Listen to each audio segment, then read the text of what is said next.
अब एक चीज समझना बाकी है, आज घर जाके क्या करें हम, दवा लें कि ना लें, पहले तो ये बता दो, right? So that is what you may would like to know कि once I go back should I take the next dose of hypertension medication, if not then what to do, right? तो अब उस पे आते हैं। तो इसका मतलब ये जो पार्ट है ये बड़ा ही इंपॉर्टेंट है, बिकॉज ये आपको करना है घर जाके, राइट? और घर जाके करना और कल आके बताना भी है। ओके, सो दुनिया में कई सारे लोग ऐसे हैं, उनमें से एक उदाहरण ले रहा हूँ, ताराहुमारा इंडियंस। ये नॉर्थ अमेरिका में एक जगह है जहाँ पे इस ये ताराहुमारा इंडियंस एक काइंड ऑफ सिविलाइजेशन रहती है। इनमें कोई भी हार्ट डिजीज नहीं है, इनमें कभी हार्ट डिजीज नहीं देखी गई, इनमें ब्रेन स्ट्रोक नहीं देखा गया, इनमें हार्ट अटैक नहीं देखा गया। ये मेडिकल जर्नल में रिपोर्टेड है। और ऐसे सिर्फ एक ही जगह नहीं है, पूरे दुनिया में, जैसे मैंने जारावास का एग्जांपल लिया थोड़ी देर पहले, पूरे दुनिया में ऐसे चंक्स हैं, ऐसी जगह ऐसे ऐसे लोग हैं जहाँ पे हार्ट डिजीज नहीं होती है। अब देखिए इंडिया में, भोपाल में, दिल्ली में कितने परसेंट है? 33%। हर तीसरा आदमी के डेथ का कारण हार्ट डिजीज है। और ये लोग भी इंडियंस हैं, ताराहुमारा इंडियंस। यहाँ पे हार्ट की बीमारी है ही नहीं, ना कभी थी। तो आपको हाई ब्लड प्रेशर से नहीं बचना है। हाई ब्लड प्रेशर से क्या हो सकता है, जैसा बोलते हैं हार्ट डिजीज, उससे बचना है। हाई ब्लड प्रेशर कॉज क्या है मैंने बताया अभी? ब्लॉकेज। वो ब्लॉकेज को हटाना है, इजंट दैट? और ब्लॉकेज जब हट जाएगा तो ब्लड प्रेशर नीचे आएगा, कम होगा कि नहीं होगा? हो जाएगा। तो ब्लड प्रेशर जैसे ही कम होगा आपको आइडिया मिल जाएगा कि मेरा जो ब्लॉकेज था वो गायब हो गया अब, या कम हो गया अब। Getting the point? तो मेन आपका आइडिया है कि या तो ब्लॉकेज होगा या नहीं होगा। अगर तो ब्लॉकेज है तो वो कैसे जाए ताकि ब्लड प्रेशर नेचुरल नीचे आए, और हमें कैसे पता चलेगा? आपकी एनर्जी लेवल इमीडिएटली बढ़ जाएगी। पहले ऐसा होता होगा कि आप अगर 2 शॉपिंग बैग लेके चलने लगे तो 200 मीटर जाने के बाद हाँफने लगते हैं, आप बैठना चाहते हैं, ऐसा कुछ। या आप स्टेयर चढ़ने लगे तो पहली मंजिल जाने के बाद रुकना पड़ता होगा कुछ लोगों को, तभी जाके सांस आती है, फिर दोबारा चलते हैं। लेकिन अगर वो ना करना पड़े, अगर आप 200 मीटर की जगह 2 किलोमीटर भी लेके चल रहे हैं लगेज, तब भी आप नहीं थक रहे हैं या कम थक रहे हैं, तो इंडिकेशन है कि आपका ब्लॉकेज हट चुका है, राइट? तो ये है डायग्नोसिस, मॉडर्न डायग्नोसिस, राइट? तो पहले तो रूल को अपनाएंगे, फिर चेक करेंगे भाई ये काम कर रहा है क्या। चेक करने का तरीका वेरी सिंपल, कि अभी आपकी एनर्जी लेवल कितनी है वो आपको आइडिया है। कि अभी मैं शॉपिंग बैग लेके जाता हूँ, लगभग यहाँ तक जाता हूँ तो मुझे लगता है कि अब मैं थक गया हूँ तो थोड़ा वेट कर लूँ, या मुझे एंजाइना पेन हो रहा है, डिस्कम्फर्ट हो रहा है, तो मतलब मुझे आराम करना चाहिए, या शॉपिंग बैग उठाना ही नहीं चाहिए। और अगर ऐसा हो कि 1 किलोमीटर जा रहे हैं तब भी नहीं थक रहे, इसका मतलब that is the indication, that is the true indication कि वाकई में आपकी हार्ट का जो है पहले से बेटर हो गया है, वाकई में आपका ब्लॉकेज चला गया है। और सप्लीमेंट्री जो इंडिकेशन है वो है कि ब्लड प्रेशर भी कम हो जाएगा। हम ब्लड प्रेशर कम करने को एम नहीं कर रहे हैं, हमारा प्राइमरी गोल ब्लड प्रेशर कम करना नहीं है। हमारा प्राइमरी गोल क्या है? हार्ट की बीमारी को कम करना। सेकेंडरी गोल क्या फुलफिल हो रहा है? Automatically as a response blood pressure भी ऑटोमेटिकली कम होगा, वो बाई प्रोडक्ट है। ब्लड प्रेशर कम हो ज्यादा हो वो इंपॉर्टेंट नहीं, इंपॉर्टेंट है कि क्या एनर्जी लेवल बढ़ी, क्या मेरा डिस्कंफर्ट घटा, क्या मैं ज्यादा देर तक चल सकता हूं, क्या मैं 3 मंजिल भी अगर दौड़ के चढ़ूं तो कितनी देर में मेरी सांसें वापस आती हैं, तो कितनी देर बाद मैं ठीक से बात कर सकता हूं बिना सांसें की फूले, right? Getting the point? So ये है इंपॉर्टेंट पैरामीटर। इन पैरामीटर में अगर पॉजिटिव रिस्पॉन्स मिलता है तो मतलब सिस्टम काम कर रहा है, राइट? कितना समय लगा पॉजिटिव रिस्पॉन्स दिखने में? करीब 3 दिन, 2-3 दिन, इसलिए हम यहाँ पे 3 दिन तक हैं। रिस्पॉन्स अभी दिख जाएगा, राइट? करना क्या है? वही करना है जो ये लोग करते हैं। इनमें कोई हार्ट की बीमारी नहीं है। ताराहुमारा इंडियंस, ये पूरी दुनिया जानती है, ये दौड़ते हैं, सुबह शाम तक दौड़ते रहते हैं, थकते ही नहीं, घोड़े की तरह। तो ये जो करते हैं वही आपको करना है। अच्छा, ये क्या करते हैं?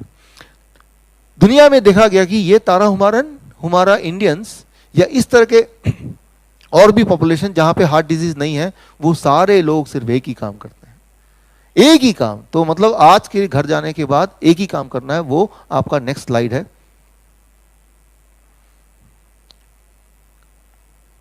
ऐसे लोग, राइट, जिनका के फैक्टर कम होता है उनमें हार्ट डिजीज ज्यादा होती है, जिनका के फैक्टर ज्यादा होता है उनमें हार्ट डिजीज नहीं होती है।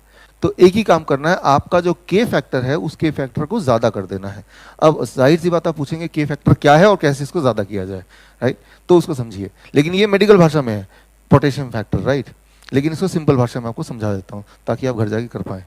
तो ये यहाँ पे आंकड़े हैं, अगर आपको आंकड़े देखने हैं तो, कि जिन जिन जगह पे जिन जिन सिविलाइजेशन में के फैक्टर ज़्यादा है, योनोमामी इंडियंस ब्राज़ील जिसमें 20 के फैक्टर सबसे ज़्यादा, उनमें हार्ट की बीमारी सबसे कम है, और जिनमें सबसे कम के फैक्टर है उनमें हार्ट की बीमारी सबसे ज़्यादा है।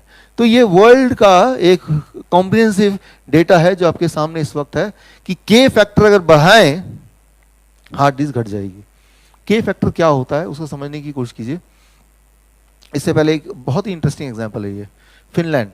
फिनलैंड की सरकार ने क्या किया, 1972 से 1992 के बीच में 20 साल में उन्होंने अपने सारे जो रेजिडेंट हैं उनका के फैक्टर बढ़ा दिया, पूरे फिनलैंड का, और वहाँ पे हार्ट की बीमारी 60% कम हो गई, ब्रेन स्ट्रोक 60% कम हो गया, हार्ट अटैक 60% कम हो गया। ये मेडिकल जर्नल का रिपोर्ट है, उन्होंने पूरे अपने उसके लिए, राइट। तो खैर इस मेडिकल कॉलेज के द्वारा हम पूरे भोपाल में तो कर सकते हैं, राइट। तो यहाँ के फैक्टर बढ़ाना, और उसके लिए सिर्फ एक ही चीज़ करना है, that is the next slide, right. के फैक्टर क्या है, आपका सेल, आपके बॉडी में मिलियंस ऑफ सेल्स हैं, पता है आपकी बॉडी में अनगिनत सेल है, हर सेल के अंदर कई सारे मिनरल्स हैं, उनमें से 2 इंपॉर्टेंट मिनरल है सोडियम एंड पोटेशियम, राइट। आज से पहले इन दोनों का नाम नहीं भी सुना तब भी चलेगा, राइट। ये दोनों मिला के कांस्टेंट रहते हैं, अगर सोडियम बढ़ता है तो पोटेशियम घटेगा, और पोटेशियम बढ़ेगा तो सोडियम घटेगा, लेकिन दोनों मिला के जो टोटल कंटेंट है वो सेम ही रहेगा, वो कांस्टेंट रहेगा। एक को बढ़ाएंगे दूसरा घटेगा, दूसरे को बढ़ाएंगे एक, इस तरह से भगवान ने हमारे बॉडी को बनाया हुआ है। किसी भी सेल में हजारों तरह के मिनरल होते हैं, उनमें से 2 मिनरल हैं सोडियम एंड पोटेशियम, एंड दोनों को प्लस करके जो अमाउंट है वो फॉर एग्जांपल 100 रहेगा। अगर सोडियम 70 है तो पोटेशियम कितना होना पड़ेगा 30, अगर पोटेशियम को 50 कर दे तो सोडियम कितना बन जाएगा 50। ये एक फॉर्मूला है हमारे बॉडी का। तो अगर के फैक्टर को बढ़ाना है तो पोटेशियम को बढ़ाना पड़ेगा, सोडियम को घटाना पड़ेगा। तो अब सवाल आता है पोटेशियम को सोडियम को कैसे बढ़ाएं, पोटेशियम को कैसे बढ़ाएं, सोडियम कैसे घटा दें बॉडी के अंदर, वो भी 1 दिन में 2 दिन में, राइट। उसके लिए हम ऐसा खाना खाएं जिनमें पोटेशियम बहुत ज़्यादा है, और ऐसा खाना ना खाएं जिसमें सोडियम बहुत ज़्यादा हो, सिंपल, राइट। जिस खाने में पोटेशियम बहुत ज़्यादा उसको खाएंगे तो पोटेशियम फैक्टर बढ़ जाएगा, राइट। लेकिन अब सवाल क्या आएगा, कैसे पता चलेगा कि भाई, कैसे पता चलेगा खाने की शक्ल देख के कि इसमें सोडियम ज्यादा है किसमें पोटेशियम ज्यादा है, right. How will know it, उसके लिए सिर्फ एक ही रूल, ये मेरा अगला स्लाइड वेरी वेरी इंपॉर्टेंट, भगवान का दिया हुआ जितने भी खाना है उसमें पोटेशियम बहुत ज्यादा है, और इंसान का बना हुआ जितना भी खाना है उसमें सोडियम बहुत ज्यादा है। आप देखिए ये है सोडियम कंटेंट, इंसान का बना हुआ खाना biscuit, muffin, bread, doughnut, burger, sodium का मात्रा कितना है 450, 600, 400, 500, 490, जबकि भगवान का बनाया खाना टोमेटो, कुकुम्बर, लेटस, एप्पल, बनाना, इसमें सोडियम कंटेंट कितना है 3, 6, 9, 5, 7, राइट, 0.75। तो रूल ये, खाना खाने से पहले खाना आपने उठाया, अपने आप से पूछा ये भगवान ने बनाया इंसान ने बनाया, भगवान ने बनाया खा लेता हूं, बस। अगर ऐसा करेंगे 2 दिन ऐसा करेंगे तो आपका ब्लड प्रेशर बढ़ नहीं सकता, वो घटेगा, आपको मजबूरी में दवा छोड़ के फेंकना ही पड़ेगा, as simple as that, right. दिमाग में बस एक रूल रखिए, जब भी खाना खाएंगे ये भगवान ने बनाया इंसान ने बनाया, इंसान ने बनाया, छोड़ो छोड़ो छोड़ो। एक नियम, बस एक आइडिया है मेरे पास कि घर जाके ना, जो आप किचन में जाइए, चारों तरफ देखिए, और इंसान का बनाया सारे खाने को उठा के छुपा दीजिए, और देखिए घर में जो बचा होगा भगवान का खाना, 2 दिन में आपके घर में जितने भी लोग हैं जिनके ब्लड प्रेशर बढ़ा रहता है सबका नॉर्मल हो जाएगा 2 दिन में, राइट। ये जो साइंस है ये कोई नया साइंस नहीं है, पहली बार नहीं बता रहा मैं। आज से पहले भी, करीब 40 साल पहले भी एक डॉक्टर ने बताया था, आपको याद दिलाता हूँ, डॉक्टर का नाम भी आपको याद हो जाएगा, आ जाएगा, कि अगर आप नमक खाएंगे तो आपको ब्लड प्रेशर की गोली तो खानी पड़ेगी। आपको याद दिलाता हूँ, राइट। सरदार, मैंने आपका नमक खाया सरदार। अब गोली खा।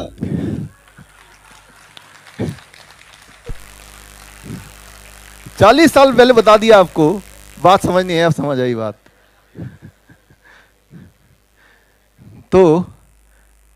तो डॉक्टर गब्बर ने आपको बताया, आई एम श्योर कि अब याद रहेगा 40 साल बाद ही सही, राइट। तो कोई नई बात नहीं बता रहा मैं, सारा कुछ आपको ऑलरेडी पता है, सारा कुछ हजारों बार सुना, बस एक बार और सुन लिया आपने, right. So very very high potassium and very very low sodium, ये होना चाहिए आपका डाइट। और भगवान ने जब हमें बनाया तो हम क्या खाएंगे उसको भी बनाया, तो दोनों को मैच करते हुए नट एंड बोल्ट, ताकि दोनों आपस में फिक्स हो जाए। ऐसे ही होता है ना, एक कंपनी नट बना रही है, दूसरी कंपनी बोल्ट बना रही है, तो वो फिक्स हो ना हो कुछ पता नहीं। एक ही कंपनी नट बना रही है और वही वाली कंपनी बोल्ट बनाएगी, तभी तो फिक्स होगी ना, राइट। तो आपको किसी फार्मास्यूटिकल कंपनी ने नहीं बनाया, राइट। आपको जिसने बनाया है उसका बना हुआ जब खाना खाएंगे, राइट, वो खाना भी उसी तरह से बना हुआ है कि पता है कि कौन सी चीज कितना होने से कैसे आपका बॉडी काम करेगा, तो आपको बीमारी होगी नहीं, और अगर है तो रहेगी नहीं, ये पक्का है, right. Thank you friends, thank you.